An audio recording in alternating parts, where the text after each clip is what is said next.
1984. Bro, what the? Okay. Yep, 19. Yeah, let's go. I knew it. She old as hell, man. All right, let's watch the clip here real fast. For the folks that don't understand, what is a baddie? I mean, a baddie is a lot of things. But So we asked her, what is a baddie? Mind you, this woman's 41 years old, chat. my true definition of a baddie, you know, a boss. You know, the boss. This is as simple as that. Simple as that. Yeah, like you running the show, you running it, you the boss. People respect you as the boss. People see you as the boss. People know you're the boss. You know. What's the biggest misconception of a baddie? That all we do is fight. That's insane. I mean, we do fight. I mean, everybody fights. Really? Yeah, you fight too. I saw you fighting that mascot. So everybody fights, but that's not like, come on, that's not the only thing. I wasn't fighting the mascot. It was like... No, but you swung on the mascot. I died. Swung it on the mascot? I want to cast you on Bad Boys for real when you did that. I say, oh my God, I love that. You weren't supposed to see that. But I seen it, because everybody's seen it. It's like the most viral thing. Like, are you kidding? What's the male version of a baddie? Like, the mascot hit your hat, and then you... You saw that? Yes. But I'm saying, like, what's the male version? That's a bad boy. That's bad boy. Right there. You was not playing about that hat. No. Absolutely not. Yeah. No. So look at what she says here, guys. This goes to show the state of America that we're in now, right? So he asked her a very simple question. I mean, a baddie is a lot of things. But in my true definition of a baddie... What is a leader? A leader is someone that is the authority over an individual or a group of people. Okay? Does that sound feminine to you, chat? Nope. Does that sound like a loving, nurturing female? Nope. Does that sound like someone that you want to oversee your children? Nope. But this is the backwards, society that we have now, thanks to feminism. The boss. This is as simple as that. Okay, so a boss, which is an inherently masculine description. Simple as that. Yeah, like you running the show, you running it, you the boss.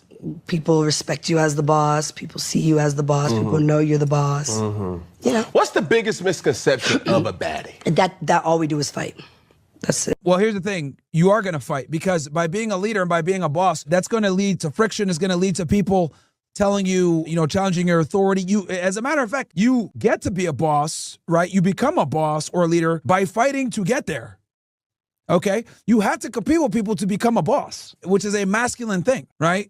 You don't just become a boss by becoming a boss. You become a boss by outperforming other individuals. Now, here's the other thing that's very strange. If you guys notice here. Understand, what is a baddie? So he asked, what is a baddie, right? And then she says. I mean, a baddie is a lot of things. But in my true definition of a baddie, a boss. For some odd reason, I think it's appropriate to tell you that I'm a baddie, but I'm going to act like a man, and you got to accept that shit. And this is the frame that I have to explain this shit to you guys, so you guys know that this is completely unacceptable. Any woman, right, that gives herself these masculine identifiers or descriptions or adjectives, whatever the you want to call it, okay? You need to think to yourself like, ill, no thank you. We're good off that. We're not interested in that. The problem is that we don't hold women accountable for saying stupid shit like this, ever. We never do. We never do. We let them get away with saying dumb shit like, I'm a bad. Who you talking to, nigga? We let women get away with behaving like men, and we never say anything to them after. And it's ridiculous. It's ridiculous. We need to be able to call out the bro. So when this dumb chick, Natalie Nunn, is over here saying, I'm a baddie, and then he asks, tell me what a baddie is. And then she goes ahead to describe a bunch of masculine tendencies and traits. Like, we can't accept that shit. We need to say, this is disgusting. What the is wrong with you? Because I'll tell you this, with that same scenario I just gave, spin it back. If she asked him, what is a stud? Or what is a man? And he said, a princess, we'd be laughing that nigga out the ooza. We laughed that nigga off of YouTube. The women would condemn him. They would roast him. Because there's parameters. There's roles that men are supposed to hold to. Okay? Men are supposed to behave a certain way. And if they don't behave a certain way, let's say they act a little sussy, they act a little flamboyant, a little zesty, what happens? They get roasted. Rightfully so. When men behave like women, they get cooked. They get roasted. They call them emotional, zesty, whatever, right? But when women act like dudes, nobody says shit. We need to get back to shaming women for poor behavior. Because you don't shame women for poor behavior, they do the dumb shit that they're doing, like you guys are seeing right now. The fact that this woman has the gall to sit there on a large-scale podcast and say a baddie is a boss tells you how backwards our society is. And then niggas wonder why so many women are just not marriage material or relationship material. This is why. This entitled, bratty, masculine, rambunctious, rude, petulant attitude is considered acceptable by mainstream society.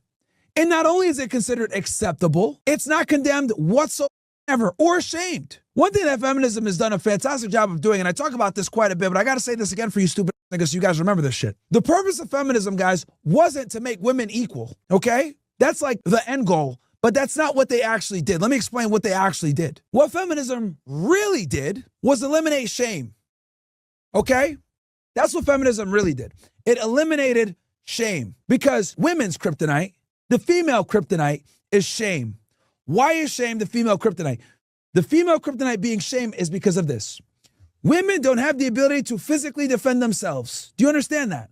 Okay? I don't care what anybody says. I box. I train. I go to the gym. Shut the f up. A 10-year-old boy can probably beat you up. Not even kidding around. A boy that's hitting puberty can beat up 90% of women. Okay? 13-year-old boy will beat Mike Tyson on these. Bong! All over the place. Women can't fight. They got no hands. Okay?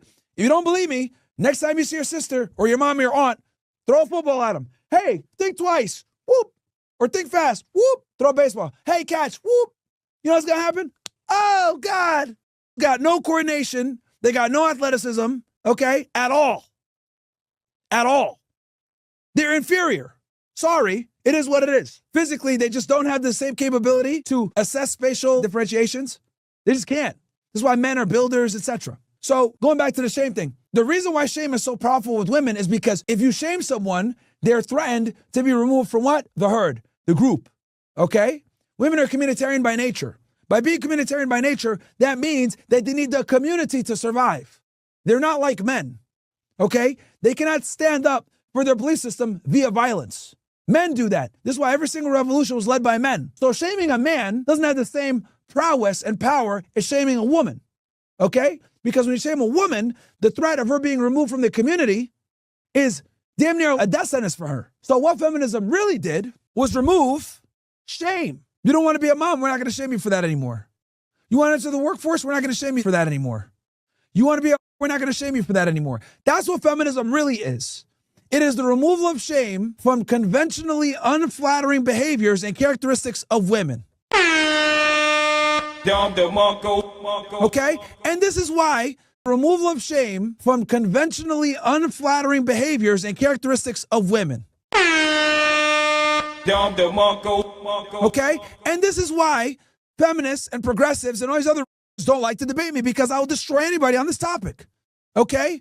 No one has talked to more women, understands how they think better than I do. That is what feminism is. The end goal was to make them equal, but to get to that end goal of making them equal, we needed to remove shame. Shame is the most powerful tool against women. It's why religion used it. It's why society used it. It's why families used it, cultures used it, etc. But when you remove the shame, what the is left? Dumb like this, bro. That have the nerve to sit there with their alcoholic drink with a pound of makeup on their face, 41 years old, talking like this. Disgusting. Disgusting. Absolutely ridiculous. But this is what happens when you remove shame from society. When you remove shame from society and remove it from women especially, this is how they behave. The bottom line and the goal of feminism was to make women equal. But to make women equal, on paper of course, you need to remove the institution of shame so they can go ahead and become the or the hard workers or the educated or the strong or the boss babes or whatever you want to call it. And this has been a pernicious cycle for a very long time. A very long time. And let's be honest, the black community is one of the worst ones that push this shit.